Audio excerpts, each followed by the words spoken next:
تخيل تبقى قاعد في أمان الله في بيتك وباعت بنتك مشوار يا دوب ياخد 10 دقايق بالظبط وترجع للبيت، بس فجأة ال10 دقايق دول بقوا 20 وال20 بقوا ساعة، ولما تنزل تدور عليها تلاقي الدراجة بتاعت بنتك مرمية في نص الشارع ومفيش أي أثر ليها. فيديو النهاردة بيتكلم عن قضية اختفاء المجرم فيها كان بيراقب الضحية بتاعته من بعيد، وغلطة بسيطة بس عملها وهو مش واخد باله هي اللي وصلت الشرطة للمجرم. هنشوف ازاي نقطة دهان صغيرة جدا ممكن ما تبانش بالعين المجردة كانت هي السبب في القبض على المجرم الخطير جدا. بس قبل ما نبدأ زي ما كلنا اتعودنا لازم نصلي على النبي وندعي لاخواتنا المظلومين في كل مكان، ربنا ينصرهم ويصبرهم.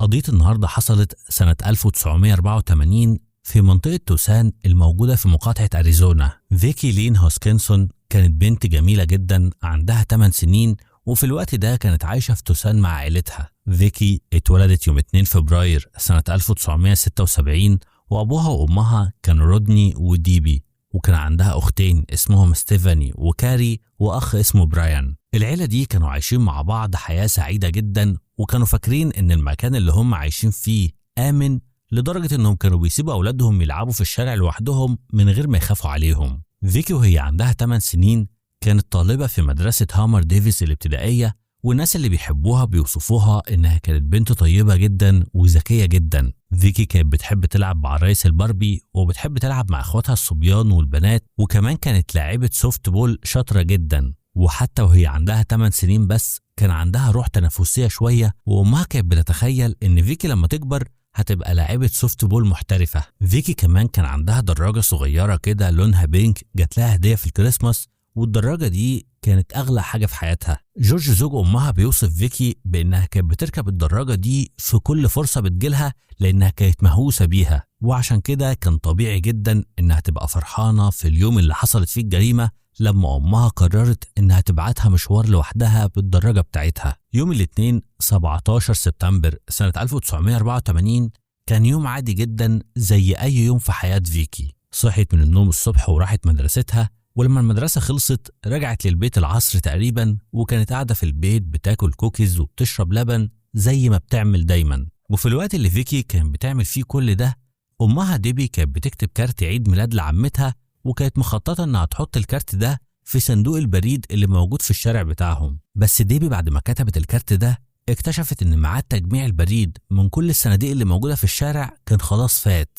البوسطجي كان خلاص جا وأخد كل اللي في الصناديق، بس ديبي كانت محتاجة إنها تبعت الكارت ده في اليوم ده تحديدا لأنها كانت أصلا متأخرة في كتابته. ديبي كانت عارفة إن البريد اللي في الشارع خلاص اتجمع، بس أكيد لسه ما اتجمعش من صندوق بريد المدينة واللي كان مكانه على بعد شارعين بس من بيتهم. يعني لو لحقوا إنهم يوصلوا لصندوق البريد ده ويحطوا فيه الكارت هيوصل في ميعاده قبل عيد ميلاد عمتها. عشان كده ديبي سألت بنتها اللي عندها 8 سنين بس لو عايزة تكون بنت شجاعة وشاطرة وتروح لوحدها لحد صندوق بريد المدينة بالدراجة بتاعتها وتحط الكارت هناك في البريد. وطبعا فيكي وافقت وكانت سعيدة جدا لأنها رايحة المشوار لوحدها لأول مرة في حياتها، وكمان هتاخد معاها الدراجة اللي هي بتحبها. فيكي كانت فرحانة جدا بفكرة إنها هتاخد شوية حرية، ورغم إن عندها 8 سنين بس لكنها كانت طفلة مسؤولة جدا وعارفة المنطقة كويس، ووعدت أمها إنها هتحط الكارت وترجع للبيت في أسرع وقت ممكن. حوالي الساعة 3:15 دقيقة العصر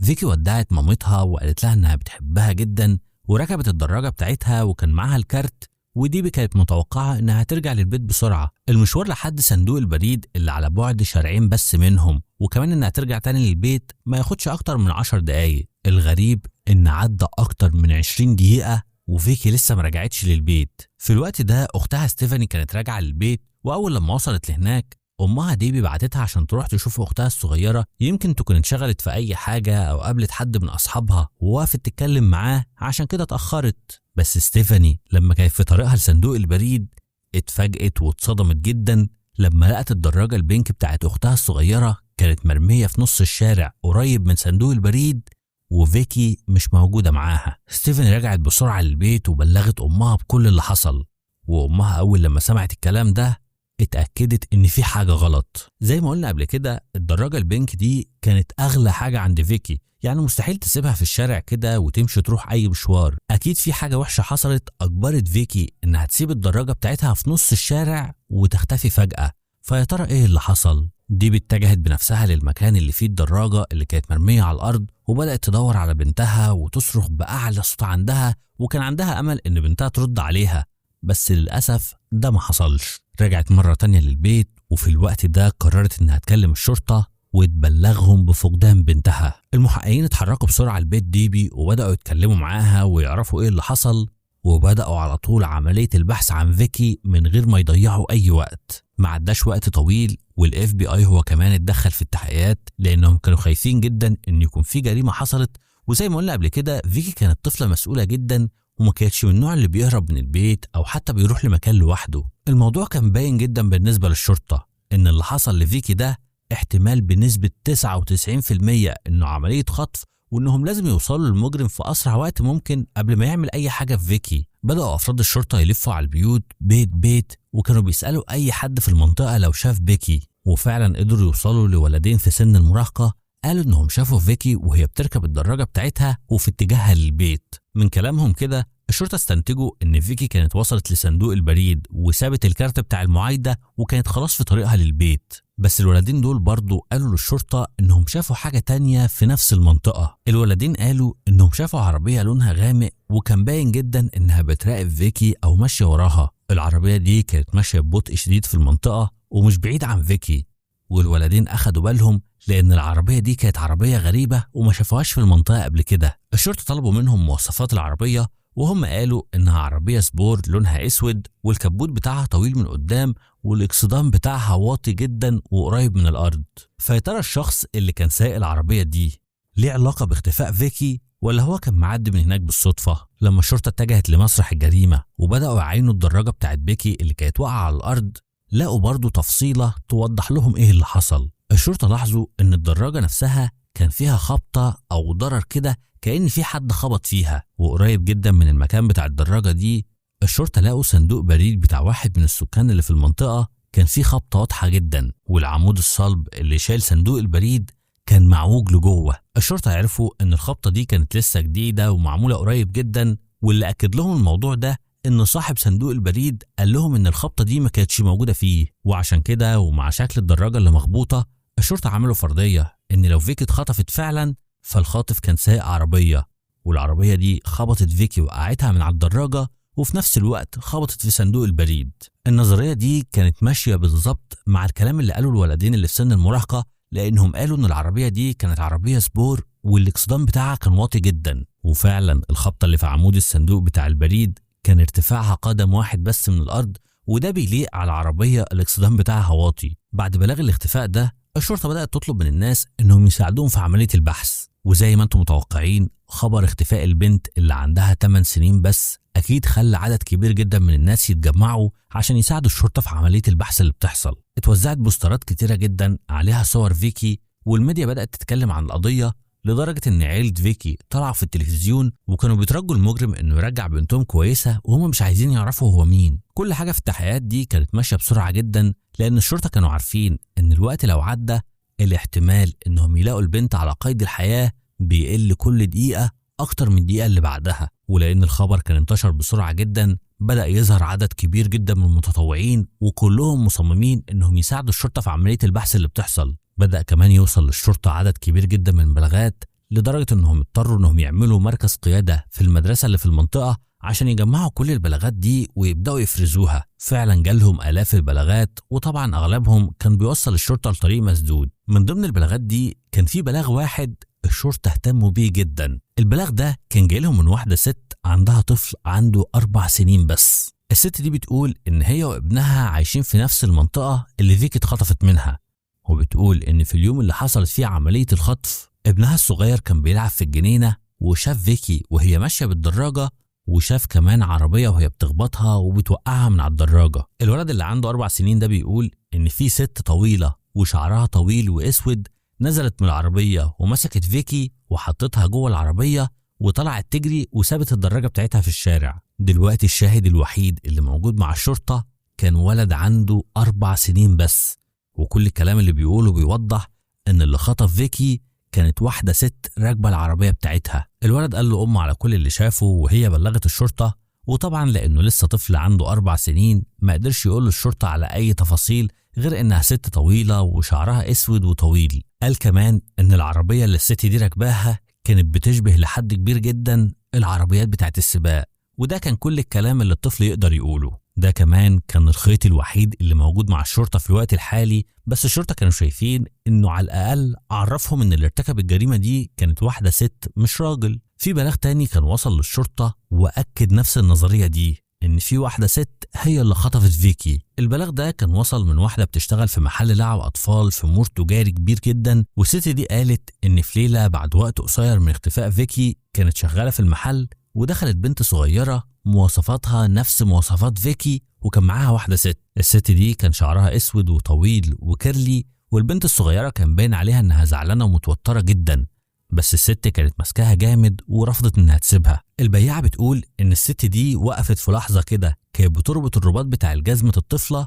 ولاحظت ان الطفلة دي بتقول للست اللي معاها انا عايزة ارجع بيتنا، وعشان الست تهدي البنت اشترت لها دبدوب او لعبة وخرجوا. ولما البياعة شافت صور فيكي في الأخبار وفي الجرايد قالت البنت اللي كانت في المحل ده شبهها جدا، وقررت انها تكلم الشرطة. الشرطة عملت رسم تخيلي للست اللي شافت البنت معاها ونشروها في الميديا على أمل ان اي حد يتعرف عليها. واصلا فكرة ان اللي خطف فيكي كان واحدة ست خلى كل الناس يبقى عندها امل ان فيكي ممكن ترجع للبيت على قيد الحياة. يعني كان في نظرية بتقول ان ممكن الست دي يكون عندها ازمة نفسية او ازمة عاطفية او حتى ما بتخلفش واخدت فيكي عشان تربيها وتعاملها كأنها بنتها. بس للأمانة رغم ان النظرية دي كانت واخدة صيت كبير وانتشرت جدا، إلا إن الشرطة ما كانوش مقتنعين بموضوع محل لعب الأطفال ده. الشرطة كان صعب يصدقوا إن في حد هيخطف بنت صغيرة وبعد ما يخطفها على طول يروح بيها للمول يشتري لها لعبة. أكيد هيخاف يروح هناك لأن ممكن أي حد يشوفه. كمان أمها ديبي ما كانتش مصدقة إن البنت اللي كانت في محل لعب الأطفال ده كانت هي بنتها، لسببين مهمين جدا. لأن البائعة قالت إن الست وطت عشان تربط رباط الجزمة للبنت، في حين ان ديبي بتقول ان فيكي في اليوم ده ما كانتش لابسه جزمه برباط اصلا وكانت لابسه جزمه بلزقه. تاني حاجه ان ديبي ما كانتش مقتنعه نهائي ان بنتها هتكون مخطوفه وهتدخل مكان عام من غير ما تصوت وتصرخ وتقول ان الشخص ده هو اللي خطفها. فعلا الشكوك دي كانت في محلها، لان البلاغ ده وصلهم في الاخر لطريق مسدود، وتأكدوا بعد كده ان الست اللي كانت في المحل دي ممكن تكون كانت مع بنتها وبنتها بتدلع عليها شوية. التحقيق استمر ولسه الشرطة كان بيوصل لهم عدد كبير جدا من البلاغات، وللأسف البلاغات دي كان فيها عدد كبير جدا كان مضلل للشرطة. تخيل ان في وسط كل الرعب اللي الشرطة كانوا عايشين فيه كان في ناس بتقدم بلاغات للشرطة لمجرد بس انهم يهزروا او فاكرين ان دمهم خفيف. احنا دلوقتي بنتكلم عن عملية خطف واحتمال كمان تكون جريمة قتل، وفي ناس كانت بتبعت وتقول انا شفتها في المكان ده او ما شفتهاش في المكان ده، وكانوا فاكرين كده ان دمهم خفيف. في الوقت ده الشرطة كانوا محتارين جدا وما كانوش عارفين يفرقوا بين البلاغات الحقيقية والبلاغات الوهمية اللي بتضيع وقتهم على الفاضي. بس في بلاغ الشرطة قررت انها تهتم بيه جدا، والبلاغ ده كان جاي من ام ساكنة في نفس المنطقة ومعاها بنتها اللي عندها 11 سنة. الاتنين دول كانوا عايشين على بعد امتار بس من المكان اللي لقوا فيه الدراجة بتاعت فيكي. والبلاغ ده كشف للشرطة ان فيكي غالبا ما كانتش هي الضحية الأولى للخاطف في اليوم ده. اللي حصل إن قبل اختفاء فيكي بحوالي ساعة واحدة بس في راجل حاول إنه يقرب بعربيته من البنت اللي عندها 11 سنة وكان بيحاول يخليها تركب معاه العربية، بس الحمد لله البنت رفضت إنها تقرب منه، وأمها لما شافت المنظر ده جريت ناحيتها بسرعة عشان الراجل ده بكل بجاحة يرفع لها صباعه كده في حركة غير أخلاقية وطلع يجري بالعربية بتاعته. فهل الراجل ده كان بيحاول انه يخطف البنت دي وفشل عشان كده قرر انه يخطف فيكي بعدها بساعة واحدة بس؟ الام وصفت الراجل ده بانه كان سايق عربية سبور لونها غامق، وقالت ان شعره كان اسود وطويل ومنكوش لدرجة انها قالت ان ممكن اي حد يتلخبط ويفتكر واحدة ست من بعيد. وهنا الشرطة بدأت انها تربط الاحداث. يعني الولد الصغير اللي عنده 4 سنين اللي قال انه شاف حادثة وشاف واحدة ست كانت بتخطف فيكي ممكن يكون اتلخبط لمجرد ان الراجل ده كان شعره طويل. منطقي جدا، لأن طفل زي ده عنده 4 سنين بس ممكن يكون رابط الست بين شعرها طويل والراجل بين شعره قصير، هو ما عندوش أي حاجة تانية عشان يفرق بين الراجل والست. فبعد ما الشرطة طول الفترة اللي فاتت دي كانت بتدور على واحدة ست، بدأ إنهم يدوروا من جديد وعارفين إن المجرم اللي ارتكب عملية الخطف دي هو راجل. الشرطة عملوا رسم تخيلي للراجل ده بناء على وصف أم البنت اللي عندها 11 سنة. وفي الوقت ده البحث عن فيكي كان لسه مستمر، والمتطوعين كانوا موجودين في كل حتة مع الشرطة. بس مع مرور الأيام وما كانش فيه أي أثر لفيكي، بدأ كل الناس الأمل يقل من عندهم بشكل تدريجي، وكانوا حاسين إنهم مش هيوصلوا للمجرم مهما عملوا، لحد ما الشرطة هيوصل لهم بلاغ من واحد من الناس هيوصلهم للمشتبه فيه الحقيقي.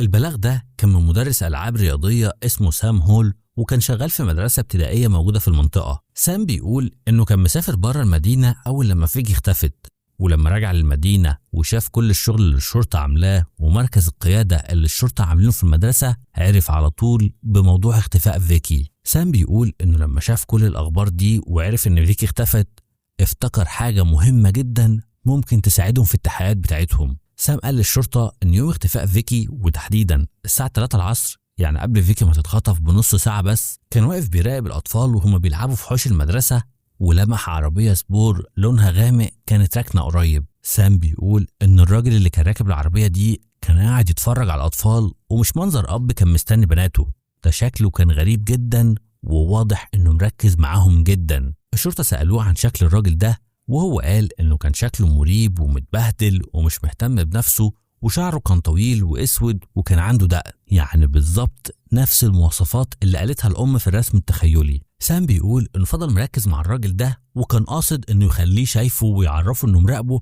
عشان لو هو بيخطط لأي حاجة يقرر إنه يمشي.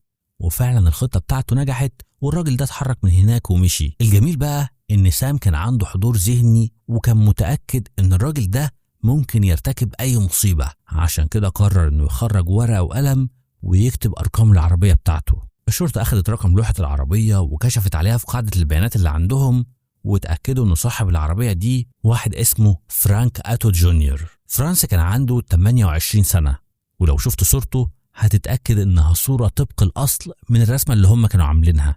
راجل بدقن وشعره طويل ومنكوش، ولما الشرطة كمان هيدوروا وراه لقوا إن تاريخ فرانك بيأكد إن بنسبة 1,000,000% هو اللي ارتكب الجريمة، لأن الراجل ده كان عنده سجل إجرامي طويل جدا من قضايا الاعتداء على الأطفال. فرانك كان أصلا من كاليفورنيا، وكان عنده أكتر من سابقة في التحرش بالأطفال وخطفهم، وآخر قضية ليه كانت خطف طفل عنده 6 سنين بس في كاليفورنيا والاعتداء عليه، ولحسن الحظ إن الطفل ده نجا وشهد كمان ضده في المحكمة واتسجن. فرانك كان لسه خارج من السجن قبل اختفاء فيكي ب4 شهور بس، وكان خارج من هناك عن طريق الإفراج المشروط. في الفترة دي فرانك كان عايش في العربية بتاعته اللي لونها اسود موديل 1975، وبيلف بيها في كل المدن والولايات. الشرطة ما كانش عندهم أي شك إن فرانك هو المجرم، لأن أكيد مش صدفة إن يبقى مجرم في قضايا أطفال ويكون موجود في حوش أطفال قبل نص ساعة بس من الجريمة اللي حصلت، والحوش ده كان موجود في نفس المنطقة اللي فيكي اتخطفت منها. الشرطة بدأوا يدوروا عليه بسرعة كبيرة جدا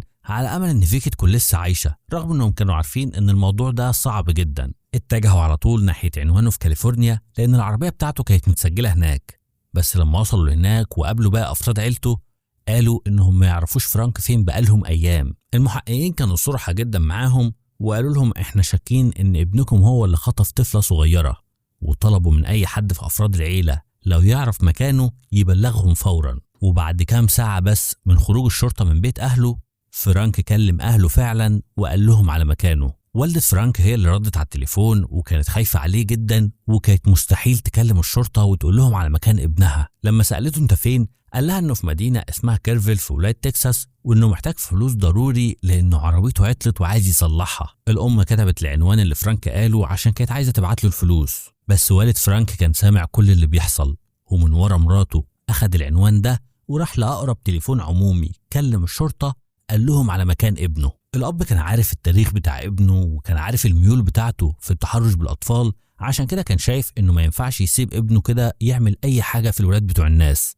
عشان كده قرر إنه هيراعي ضميره ويكلم الشرطة. فعلا اداهم عنوان ورشة ميكانيكا في كيرفيل، كان فرانك سايب العربية بتاعته هناك بتتصلح، والشرطة في تكساس اتحركوا هناك وقبضوا عليه يوم 20 سبتمبر سنة 1984، يعني بعد 3 أيام بس من اختفاء فيكي. فرانك اللي عنده 28 سنة اتقبض عليه في الأول بتهمة خرق قواعد الإفراج المشروط، وكان معاه واحد صاحبه اسمه جيمس ماكدونالد. للأسف فيكي ما كانش ليها أي أثر معاه ولا في العربية بتاعته، بس الشرطة أخدوا العربية دي وبعتوها للمعمل الجنائي على أمل أنهم يلاقوا فيها أي دليل يوصلهم لفيكي. وفي الوقت اللي فرانك كان بيتحقق معاه، الشرطة بلغوا عيلة فيكي إنهم أخيراً قبضوا على مشتبه فيه. ديبي بتقول إن قلبها وقع في رجليها لما عرفت الخبر، لأن فكرة إن المشتبه فيه كان متحرش بالأطفال كانت فكرة صعبة جدا بالنسبة لها. المحققين ما ضيعوش أي وقت وبدأوا يتكلموا مع فرانك وسألوه عن فيكي. فرانك قال لهم إنه ما يعرفش فيكي فين وملوش أي علاقة باختفائها، واعترف إنه فعلا كان موجود في المنطقة في الوقت اللي حصلت فيه عملية الخطف. قال أنا فعلا كنت هناك بس مش أنا اللي أخدتها. سألوه كان فين في الوقت اللي حصلت فيه الجريمة، وقال إن هو وصاحبه جيمس اللي اتقبض عليه ده كانوا بايتين في بارك أو في منتزه كده في توسان، لأن ما كانش ليهم مكان يعيشوا فيه. وقال إن يوم 17 سبتمبر الساعة 3 العصر ساب جيمس في البارك وراح يشتري مخدرات، وغاب حوالي ساعتين ورجع لجيمس الساعة 5 المغرب. وده معناه إن الساعتين اللي حصلت فيهم عملية الخطف واحتمال كمان جريمة القتل محدش كان موجود معاه ولا يقدر يثبت حجة الغياب بتاعته. صاحبه جيمس كمان أكد للشرطة إن هو وفرانك اتخانقوا خناقة كبيرة جدا قبل ما يسيبوا ويمشي الساعة 3 العصر. بس الحاجة اللي خلت المحققين يشكوا في فرانك أكتر إن جيمس صديقه قال إنه لما رجع من بره كان راجع وإيديه وهدومه عليهم دم، ولما سألوا عن سبب الدم ده قال له إنه اتخانق مع الديلر اللي كان بيجيب منه المخدرات. طبعا الشرطة حاولوا يتأكدوا من القصة دي ولقوا إن مفيش أي تاجر مخدرات اتخانق أو اتضرب أو حتى متعور. ورغم إن الشرطة ما لقوش الهدوم اللي كان عليها دم، إلا إنهم كانوا متأكدين إن الدم ده هو دم فيكي، خصوصا وإن ده حصل بعد ساعة ونص بس من اختفائها. الأدلة بدأت تزيد ضد فرانك خصوصا بعد كلام صاحبه جيمس، وعشان يثبتوا القضية ضده فريق المعمل الجنائي بدأوا يدوروا في العربية كويس جدا على أمل إنهم يلاقوا فيها أي أثر لفيكي، سواء دم أو خصلة شعر أو أي حاجة تثبت إنها كانت موجودة في العربية دي. بس للأسف ما لقوش أي حاجة من الدي إن إيه بتاع فيكي في العربية بتاعت فرانك، كأن فرانك كان منظف العربية كويس جدا وفعلا ما كانش فيه أي أثر ليها. الموضوع كان محبط شوية بالنسبة للشرطة لأنهم لحد دلوقتي ما عندهمش دليل قوي يثبت إن فرانك هو اللي خطف فيكي. كل اللي عندهم كان كلام مدرس الألعاب وكلام صاحبه وشكله اللي شبه الرسم التخيلي اللي هم عملوه، ودول ما كانش أدلة كفاية عشان يوجهوا له تهمة رسمية. بس الخبر الحلو وصل للشرطة لما فحصوا العربية من بره، وتحديدا من الاكسدام الواطي بتاع العربية بتاعته. الشرطة لمحوا بقعة صغيرة كده من دهان بينك كان لونه فاقع جدا وشبه اللون بتاع الدراجة بتاعت فيكي، وده معناه ان فرانك خبط فيكي واكيد في جزء من الدهان بتاع الدراجة هيطلع على العربية بتاعته. الشرطة سألوا الشركة اللي صنعت الدراجة بتاعت فيكي عن لون الدهان وقالوا لهم ان اسمه بريتي بانك، ولما حللوا البقع الموجودة على عربية فرانك بلون الدراجة بتاعت فيكي اتأكدوا ان فيه تطابق تام. مش بس كده، ده كمان لما فحصوا الدراجة بتاعت بيكي وشافوا الحتة اللي الدهان اتقشر منها بسبب الخبطة، لقوا أثار كروم اللي كانت موجود في اكسدام عربية فرانك طبعت على العجلة وقت التصادم. كده الشرطة أثبتوا إن العربية بتاعت فرانك خبطت العجلة بتاعت فيكي في الوقت اللي حصلت فيه عملية الخطف. بس لحد اللحظة دي فيكي كانت لسه ما ظهرتش، ورغم إن الشرطة كانوا شبه متأكدين إن فرانك ارتكب فيها جريمة قتل، إلا إن لحد دلوقتي مفيش جثة وصعب جدا يتهموه بتهمة القتل. الشرطة بدأوا يدوروا على الطريق اللي فرانك كان ماشي فيه من أريزونا لحد تكساس، ودي كانت مسافة كبيرة جدا أكتر من 1000 كيلو.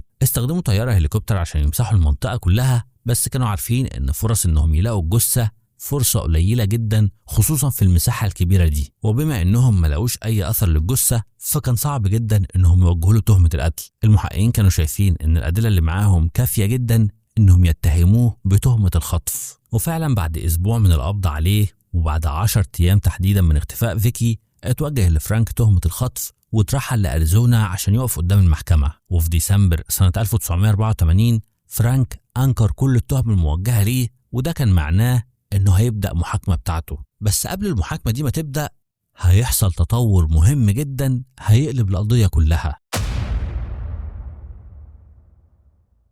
بعد 7 شهور من اختفاء فيكي الشرطة أخيرا وصل لهم بلاغ إنهم لقوا بقايا جثة لطفلة مرمية في مكان مقطوع. يوم 12 إبريل سنة 1985 في واحد كان بيتمشى في صحراء سوناران الموجودة في توسان على بعد حوالي 20 ميل من المكان اللي فيكي اختفت فيه. وهو بيتمشى هناك اتصدم لما لقى جمجمة لطفلة صغيرة كانت مرمية على الأرض.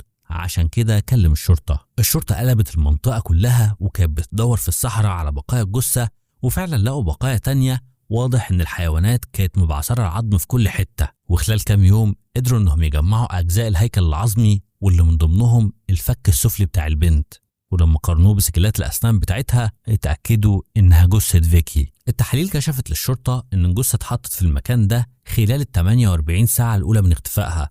وطبعا لان الجثة كانت عبارة عن هيكل عظمي ما قدروش انهم يحددوا سبب الوفاة. الشرطة طبعا كانوا متأكدين ان اللي حصل ده هو جريمة قتل، لان مفيش اي تفسير ان جثة البنت دي تبقى موجودة في الصحراء كده الا لو المجرم كان قتلها ورمى الجثة بتاعتها في المكان ده. دلوقتي الشرطة اخيرا بقى عندهم جثة، يعني يقدروا بكل سهولة انهم يوجهوا لفرانك تهمة القتل بشكل رسمي. وزي ما كلنا توقعنا فرانكو برضو كان بينكر كل التهم الموجهة ليه. وبدأت المحاكمة بتاعته في يناير سنة 1987. في المحاكمة بتاعته الادعاء جابوا خبير في إعادة تمثيل الحوادث عشان يشرح للمحلفين هو إيه اللي حصل بالظبط في اليوم ده. شرح بالأدلة إزاي بقعة الدهان والخبطة اللي في صندوق البريد بيثبتوا إن عربية فرانك هي اللي خبطت فيكي. الخبير بيقول إنه في الأغلب كان خابطها عن قصد عشان يوقعها من الدراجة ويخطفها، وكان عامل كل الكلام ده بدافع جنسي. المحاكمة استمرت لشهرين لحد ما وصلنا لمارس سنة 1997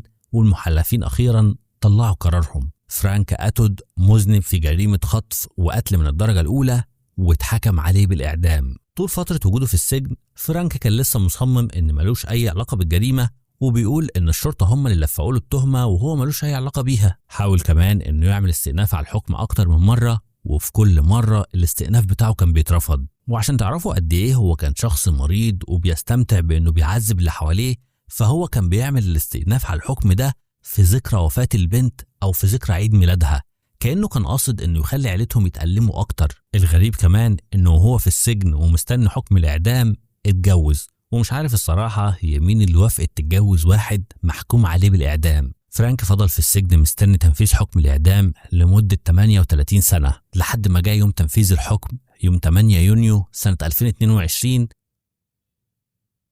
واتعدم بالحقنة القاتلة وهو عنده 66 سنة. اليوم ده والدتها ديبي وصفته بأنها العدالة النهائية لبنتها. ديبي كمان ما سمحتش للحزن انه يسيطر عليها او يكسرها، وبقت ناشطة في حقوق الضحايا وأسست جمعية اسمها وي ذا بيبل لدعم أهالي الضحايا اللي تعرضوا لنفس موقف بنتها. بس كده تكون انتهت قضية النهاردة. كنت عايز أعرف رأيكم في القضية وليه فرانك لحد آخر لحظة في حياته كان بينكر إن هو المجرم. مستني رأيكم في الكومنتات، وما تنسوش لايك للفيديو واشتراك في القناة، وأشوفكم في فيديو جديد. سلام.